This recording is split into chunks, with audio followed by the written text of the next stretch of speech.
2024 లేదా 25లో డిగ్రీ లేదా బీటెక్ చదివారా? సాఫ్ట్‌వేర్ జాబ్ కోసం ఎదురు చూస్తున్నారా? అయితే కోడ్ జ్ఞాన్ 100 డేస్ కోర్సులో చేరండి, జాబ్ సాధించండి. నమస్కారం సార్. నమస్తే అండి. సార్, మనం చూస్తే ఈ మధ్య కాలంలో అంటే కాలేజ్లో టాపర్ అయిన స్టూడెంట్ కూడా టాపర్ కానీ స్టూడెంట్ తోటే ఈక్వల్ అయిపోతున్నారు. బికాస్ వాళ్ళకు కూడా ప్లేస్మెంట్ ఆపర్చునిటీ రావట్లేదు. అంటే రీజన్ ఏంటి? ఎక్కడ ల్యాక్ అవుతున్నారు? మేజర్గా ప్రాక్టికల్ స్కిల్స్ లేకపోవటం అండి. ఇండస్ట్రీకి ఏం కావాలి అన్నవి వాళ్ళ దగ్గర ఆ స్కిల్స్ లేకపోవటం. కాలేజ్లో టాపర్ అంటే కాలేజ్లో అంతా థియరీ ఎగ్జామ్స్ ఉంటాయి, మినిమం ప్రాక్టికల్ ల్యాబ్స్ ఉంటాయి అనమాట. సో థియరీ ఎగ్జామ్స్కి సబ్జెక్ట్లో ఆ కాన్సెప్ట్ ఏంటి అన్నది అర్థం చేసుకొని ఆ థియరీ రాస్తే సరిపోతుంది. సో ఆ మార్క్స్తో వాళ్ళు టాపర్. బట్ ఇండస్ట్రీకి వెళ్ళాలి అంటే ప్రాక్టికల్ ఏదైతే నేర్చుకున్నారో థియరీ అదంతా ప్రాక్టికల్గా ఎలా ఇంప్లిమెంట్ చేస్తామన్నది తెలిసి ఉండాలి. అది తెలిస్తే అప్పుడు ఇంటర్వ్యూస్ క్రాక్ చేయగలుగుతారు. ఇప్పుడు ఉన్న టెక్నాలజీ రిలేటెడ్గా వాళ్ళు అచీవ్ చేయగలుగుతారు. బట్ మేజర్ పాయింట్ మీరు చెప్పినట్టు టాపర్స్కి ఎందుకు రావట్లేదు అంటే థియరిటికల్గా స్ట్రాంగ్ ఉంటున్నారు, ప్రాక్టికల్గా ఉండట్లేదు. సో ఇది ఓన్లీ లైక్ నార్మల్ కాలేజెస్ అట్లా కదా, ఐఐటీస్ వాటిల్లో కూడా సేమ్ ఇష్యూ అవుతుంది అనమాట. సో ఆ ప్రాక్టికల్ ఎక్స్పోజర్ ఎవరైతే ఎక్కువ ఉంటుందో వాళ్ళకి ఈజీగా జాబ్ వస్తుంది. ఇప్పుడు అదే కాలేజ్లో టాపర్స్కి రావట్లేదు, కానీ మిగిలిన వాళ్ళకి వస్తుంది కదా. మిగిలిన వాళ్ళకి వస్తుంది అంటే వాళ్ళు ఆల్రెడీ ఏదో ఒకటి సపరేట్గా ఇండివిజువల్గా ఆఫ్టర్ కాలేజ్ టైం నేర్చుకొని ఉంటారు ప్రాక్టికల్గా. సో ఆ నేర్చుకున్న వాటిని ఇంప్లిమెంటేషన్లోకి తీసుకొచ్చినప్పుడు మీకు ఇంటర్వ్యూ రౌండ్స్లో అడిగిన క్వశ్చన్స్ ఈజీగా చెప్పగలుగుతారు. ఓ ట్రస్ట్ బిల్డ్ అవుతుంది దానివల్ల. సో అట్లాంటి పాయింట్స్ లేకపోవటం వల్లే వాళ్ళకి జాబ్స్ రావట్లేదు త్వరగా. సో వీళ్ళు అట్లీస్ట్ అయిపోగానే ఇమ్మీడియట్గా ఎట్లా నేర్చుకోవాలి, ఆ స్కిల్ సెట్ ఎలా తెచ్చుకోవాలి అని కనుక ఫైండ్ అవుట్ చేసి దాని మీద ప్రిపేర్ అవుతూ ఉంటే ఈజీగా జాబ్ క్రాక్ చేయగలుగుతారు తర్వాత. అంటే ఇప్పుడు మీరు అన్నట్టుగానే స్కిల్ అనేది చాలా అవసరము. మనం కరిక్యులం తోటి ముందుకెళ్ళాలి అంటే ఈ రోజుల్లో అది కుదరని పని అని చెప్పడం జరిగింది. అంటే ఆ స్కిల్స్ అనేవి ఎలా చూస్ చేసుకోవాలి అంటారు సార్? సో కరిక్యులంతో పాటు మనకి అంటే వీళ్ళు ఒక టార్గెట్ పెట్టుకోవాలండి. 70% ఆర్ అబోవ్ ఉండాలి మార్క్స్ పాయింట్లో. ఉంటేనే ఫస్ట్ ఇంటర్వ్యూకి ఎలిజిబుల్ అవుతారు. పర్సంటేజ్ లేదనుకోండి ఇంటర్వ్యూకి కూడా ఎలిజిబుల్ అవుతారు. అది మెయింటైన్ చేసుకుంటూ 70% ఆర్ అబోవ్ ఉండే అట్లు మెయింటైన్ చేసుకుంటూ వీళ్ళకి ఇప్పుడు మా దగ్గరకు వచ్చారండి, ఫుల్ స్టాక్ కోర్సెస్ ఉంటాయి. మేమేం కొత్తగా రాకెట్ సైన్స్ నేర్పించట్లా. వీళ్ళు ఇంజనీరింగ్లో ఒక్కొక్క సెమిస్టర్లో నేర్చుకున్న సబ్జెక్ట్స్ని ఒక 6 సబ్జెక్ట్స్ని కలిపి మేము ఒకేసారి ఒక 5 months నేర్పిస్తాం. మళ్ళీ అది ప్రాక్టికల్ వేలో నేర్పిస్తాం. సో నేనేమంటా అంటే వీళ్ళు కాలేజ్లో ఉన్నప్పుడే ఫర్ సపోజ్ జావా ఉంటుంది, సెకండ్ ఇయర్లో అట్లాగా ఉంటుంది అనమాట. ఉన్నప్పుడు కాలేజ్లో నేర్చుకుంటూ ఈవినింగ్ 1 hour ఎక్కడైతే ట్రైనింగ్ ఇస్తారో వాటికి అటెండ్ అవ్వండి. ఆన్లైన్ క్లాసెస్ ఉంటాయి, ఆఫ్లైన్ ఉంటాయి, ఏది ఫీజిబుల్ అయితే అది ఉంటుంది. ఇంకా ఇన్ డెప్త్ అసలు ఏం చేస్తుంది థియరీతో పాటు ప్రాక్టికల్గా నేర్చుకుంటే కనుక అది వాళ్ళకి చాలా అడ్వాంటేజ్ అవుతుంది. తర్వాత డేటాబేస్ వస్తుంది ఇంకో సెమిస్టర్లో వెబ్ టెక్నాలజీస్ వస్తాయి. అట్లా ఒక్కొక్క సెమిస్టర్లో ఒక్కొక్క సబ్జెక్ట్ వస్తుంది. వాటిని కనుక అక్కడ థియరీ నేర్చుకుంటూ వీళ్ళ ఓన్గా ఆఫ్టర్ కాలేజ్ అవర్స్ ప్రాక్టికల్ నేర్చుకున్నారు అంటే కనుక ఇది అంతా కూడా ఇంటర్వ్యూస్ టైంలో హెల్ప్ అవుతుంది బాగా. అండ్ దెన్ ఈ స్కిల్ నేర్చుకున్న దాన్ని బేస్ చేసుకొని మినీ ప్రాజెక్ట్స్ కానీ మేజర్ ప్రాజెక్ట్స్ కానీ బిల్డ్ చేసి వాటిని లింక్డ్ఇన్లో అప్డేట్ చేస్తూ రెజ్యూమ్లో మెన్షన్ చేస్తే కనుక ఇంకా హై ఛాన్సెస్ ఉంటాయి అన్నమాట. అండ్ మీరు అన్నట్టుగానే సార్, ఇప్పుడు చాలా మంది బీటెక్స్లో స్టూడెంట్స్ ఏదైతే సెకండ్ ఇయర్లో జావా స్టార్ట్ అవుతుంది అని అంటే స్టూడెంట్ ఎలా ఉంటుందంటే 4 years ఉంది కదా, ఇది కంప్లీట్ అయ్యాక మనం చూసుకుందాము అని అనుకుంటూ ఉంటారు. అంటే ఇప్పుడు మీరు అన్న పాయింట్ చాలా తక్కువ మంది రిసీవ్ చేసుకుంటారు.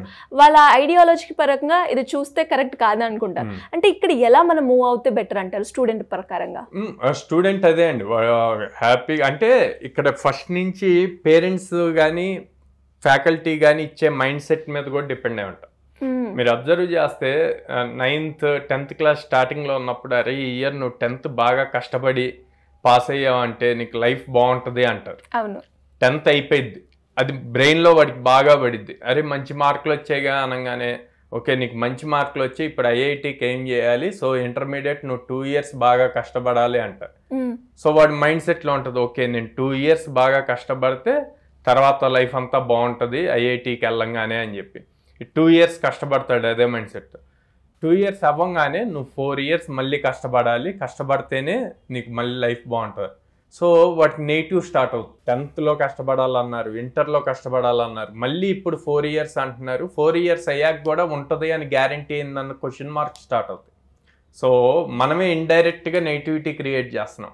ఇట్లా కాకుండా స్టార్టింగ్లోనే ఒక క్లారిటీ ఇవ్వాలి. నువ్వు ఎవ్రీడే నేర్చుకుంటూనే ఉండాలి, నేర్చుకుంటేనే లైఫ్ బాగుంటుంది అన్న క్లారిటీ ఇస్తే మైండ్ కూడా అట్లాగే సెట్ అవుద్ది. దానికి తగ్గట్టే యాక్షన్స్ తీసుకుంటూ ఉంటారు. అది చాలా ఇంపార్టెంట్ అండి. మీరు అడిగినట్టు బీటెక్లోకి వచ్చాక జావా కానీ, పైథాన్ కానీ, లేకపోతే డేటా స్ట్రక్చర్స్ కానీ, డేటాబేస్ కానీ ఇట్లాగా మల్టిపుల్ సబ్జెక్ట్స్ వస్తూ ఉన్నప్పుడు ఓకే, ముందు ఎగ్జామ్కి ఏం కావాలి, ఆ ఎగ్జామ్ కావాల్సినంత నేర్చుకుందాం. తర్వాత మనకి చాలా టైం ఉంది, 1 year ఉంది, 2 years ఉంది. అప్పుడు లాస్ట్లో నేర్చుకుందాం. ఇంటర్వ్యూ టైంలో మళ్ళీ కాలేజ్ వాళ్ళు సిఆర్టీ ట్రైనింగ్ ఇస్తారు కదా, ఆ ట్రైనింగ్లో మళ్ళీ నేర్చుకుంటాం కదా అంటారు. సిఆర్టీ ట్రైనింగ్ అప్పుడు మీకు మళ్ళీ రివైజ్ చేస్తారు వాళ్ళు ఏం చెప్పారు అన్నది. కానీ ఇన్ డెప్త్ ప్రాక్టికల్ స్కిల్స్ నేర్చుకోరు కదా. అలా నేర్చుకోవాలి అంటే మీ అంతటా మీరు బీటెక్ కాలేజ్ అయిపోయాక 9 to 5 వెళ్తారు కాలేజ్కి. 5 తర్వాత ఏం చేస్తున్నారు, what you do after your college, ఆ 3-4 hours మీరు ఏం చేస్తారు అన్నది బేస్ చేసుకొని మీ లైఫ్ డిసైడ్ అవుతుంది. సో అక్కడ మీరు ప్రాక్టికల్గా ఎక్కువ నేర్చుకుంటూ ఉండాలి. ఓకే. అండ్ ఇలా ఆలోచించే వాళ్ళు కూడా ఉంటారు సార్. మీరు అన్నారు ఓకే ఇప్పుడు నేర్చుకుంటే ప్రాక్టికల్గా నాకు ఈజీగా జాబ్ క్రాక్ చేయడానికి బాగుంటుంది అని. మరి దానికి ఇన్స్టిట్యూట్కే ఎందుకు వెళ్ళాలి, ఎందుకు కోర్స్ నేర్చుకోవాలి, ఇప్పుడు యూట్యూబ్ ఉంది మనకి, అందులో చూస్తే బాగుంటుంది కదా అనుకుంటారు. అలాంటి ఆలోచనలు కూడా వస్తూ ఉంటాయి. ఎలా సార్ దీన్ని ఎలా చూడాలి? యూట్యూబ్ ఉంటుంది, చాలా రికార్డెడ్ కోర్సెస్ ఉంటాయి, సో ఇవన్నీ ఉంటాయండి. కొంతమంది బెస్ట్ ట్రైనర్స్ ఉంటారండి, యూట్యూబ్లో కూడా బెస్ట్ వీడియోస్ ఉంటాయి. కాకపోతే స్టూడెంట్ లెవెల్ ఎంత అన్నది స్టూడెంట్కే తెలుసు.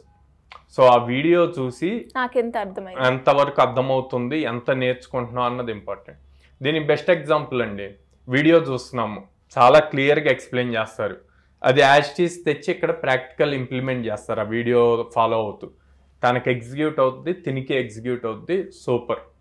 ఓకే, సేమ్ కాన్సెప్ట్లో నేను వేరే ఎగ్జాంపుల్ ఇచ్చాను, తిని చేయగలగాలి. సేమ్ కాన్సెప్ట్ వీడియోలో ఏదైతే ఎక్స్ప్లెయిన్ చేశారో యూట్యూబ్ వీడియోలో, అదే మళ్ళీ నేను వేరే ఎగ్జాంపుల్ ఇచ్చాను, తిని చేయగలగాలి. అలా చేయలేకపోతే అంటే ప్రాపర్గా నేర్చుకోండి. అక్కడ మెంటర్ కంపల్సరీ కావాలన్నమాట. అంటే డౌట్ అడగటానికి, సార్ సేమ్ ఎగ్జాంపుల్ ఇచ్చారు కానీ దీనికి సెట్ అవ్వట్లేదు, ఎలాంటి చేంజెస్ చేయాలి అన్నదానికి మెంటర్, గురువు అన్నది చాలా ఇంపార్టెంట్ అండి. సెకండ్ థింగ్ వచ్చేసి సేమ్ వీడియో చూస్తూ సేమ్ ఇక్కడ ప్రాక్టీస్ ఇంప్లిమెంట్ చేస్తారు. కాకపోతే వాటిల్లో అక్కడ వీడియోలో మధ్యలో కట్స్ ఉంటాయి, ఎడిట్స్ ఉంటాయి, మొత్తం ప్రోగ్రామ్ ఎగ్జిక్యూట్ అయినట్టు చూపిస్తారు.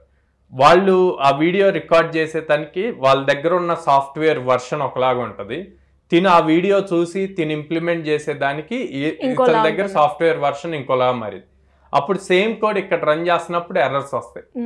అప్పుడు ఎవరు సాల్వ్ చేస్తారు, ఎవరు క్లారిఫై చేస్తారు? గైడెన్స్ అన్నది చాలా ఇంపార్టెంట్ అన్నమాట.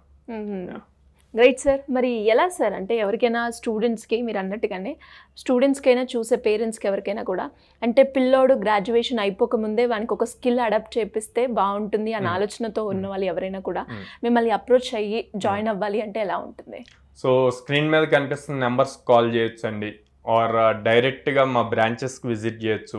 విజయవాడలో మొగల్రాజపురంలో ఉంది, హైదరాబాద్ JNTU మెట్రో స్టేషన్ దగ్గర ఉంది, అండ్ దెన్ అమీర్పేట్లో చెన్నై షాపింగ్ మాల్ ఆపోజిట్ ఉంది, Bengaluru BTM layout 2nd phase ఉంది అనమాట.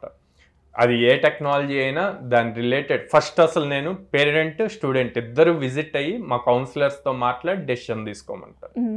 ఎస్ సార్, మీరు అన్నట్టుగానే అంటే చాలా మంది స్టూడెంట్స్కి వచ్చే డౌట్స్ ఈరోజు అడిగాం కాబట్టి వాళ్ళకు కూడా ఒక క్లారిటీ వచ్చే ఉంటుంది. Anyways thank you sir, thank you so much. Thank you అండి.